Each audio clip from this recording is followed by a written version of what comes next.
it's definitely an intentional thing in my stories to try and get the elements of fantasy and reality kind of equally balanced, so that it doesn't sit in either camp, especially that it kind of exists in the point where the two meet.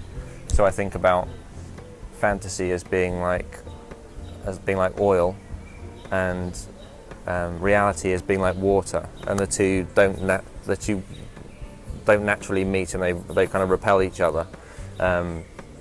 If you kind of whisk them hard enough together, then you can make them emulsify, and you can create a new substance. So, I make mayonnaise. That's why I try to do.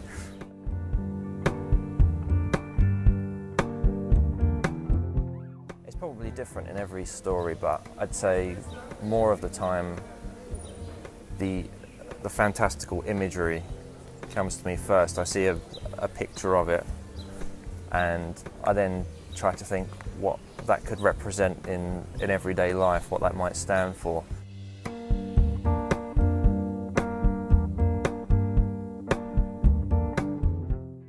Someone once said you have to, within the first sentence or two, you have to teach your reader how to read the rest of it. You kind of set their expectation.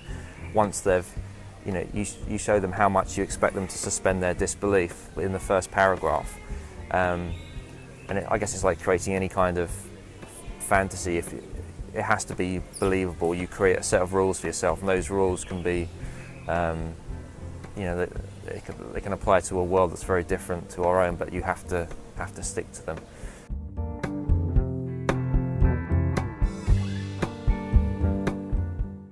It's the freedom to play. So there are so many beautiful little moments and ideas and stories that just they would kind of break apart if you tried to expand them into the size of a novel. I have lots of ideas, and I carry a pad and a pen around with me everywhere I go.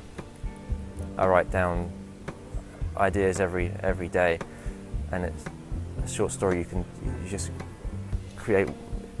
take one idea and you develop it to its kind of natural size, and I can kind of work up lots of different ideas. With a novel, you spend a long time working with it. You're limited to one idea. I think I'm very impatient as a person. I'm always kind of trying to move off to the next shiny thing. I am working on my first novel, but it's hard to hold on to that one idea for so long, because I do think, as you see, I have other ideas and I want to pursue them, and I can do that with short stories. And there's just a huge range of experimentation that you can do in a short story.